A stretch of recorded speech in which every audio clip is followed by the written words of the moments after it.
konflik tata ruang, ada penyimpangan dari rencana tata ruang tata wilayah, ya, RT/RW, rencana tata ruang dan tata wilayah. Ini jangan Anda tulis begini ya, bukan rukun tetangga dan rukun warga ya. Ada yang nulis salah gitu ya. Diperhatikan ya. Ketika kita bicara RT/RW, ini adalah rencana tata ruang dan tata wilayah, RT/RW. Jangan ditulis gini ya. Ada yang nulis mahasiswa juga meskipun sudah lulus, ada yang nulis bukan rukun tetangga. Saya bilang RT/RW itu rencana tata ruang wilayah. RT/RW bukan rukun tetangga dan rukun warga. Paham ya? Ketika saya nyebut RT/RW itu adalah rencana tata ruang wilayah. Jangan ditulis RT konsekret RW, bukan itu.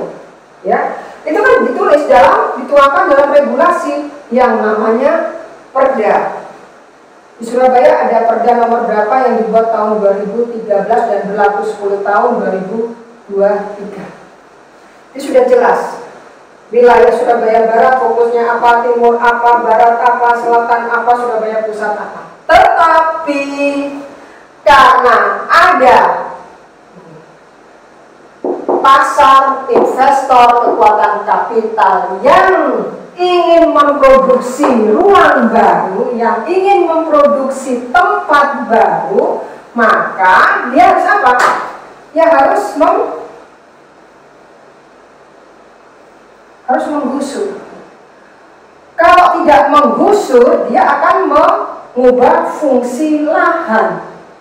Ketika mengubah fungsi lahan, berarti di sini ada degradasi, persoalan degradasi lingkungan. Menggusur, nah dalam proses-proses menggusur dan mengalihkan fungsi lahan, kita melihatnya ada konflik. Ya, jadi saya sampaikan kepada Anda, ketika pasar ini digandeng, investor ini digandeng oleh pemerintah, itu nggak apa-apa, bagus untuk mempercantik, memperindah kota. Karena sekarang kalau kita membangun kota, kalau tidak melibatkan investor tidak bisa. Mereka harus bersinergi, ya, pasar bersinergi dengan negara, negara juga bersinergi dengan masyarakat. Problemnya ketika mereka akan membangun suatu tempat, pasti membutuhkan ruang. Dalam proses itu terjadilah apa yang disebut dengan konflik atau sengketa. Banyak sekali kan ini konflik atau sengketa yang terkait dengan alih fungsi lahan. Kalau bagaimana? Kalau di tempat Anda di Balikpapan, ya Eva ya, di Balikpapan, jika ada yang akan membangun pabrik atau lahan dekat rumah Anda akan dibangun industri nuklir, apa yang terjadi? Anda akan protes apa enggak? Protes, Bu. Nah, protes kan? Nah, kenapa Anda protes? Ya karena dampak dari nuklir itu kan sangat buruk, Bu, bagi lingkungan dan kesehatan. Nah, Anda melihatnya dampaknya. Tapi Anda akan melihat, orang tua Anda akan melihat, ini rumah sudah saya tempati, ini lahan sudah saya tempati 100 tahun. Tiba-tiba pemerintah aja ya dibohong-bohongin investor dalam tanda petik ya, karena kalau saya nanti bilang begitu nanti investornya juga pada protes sama saya.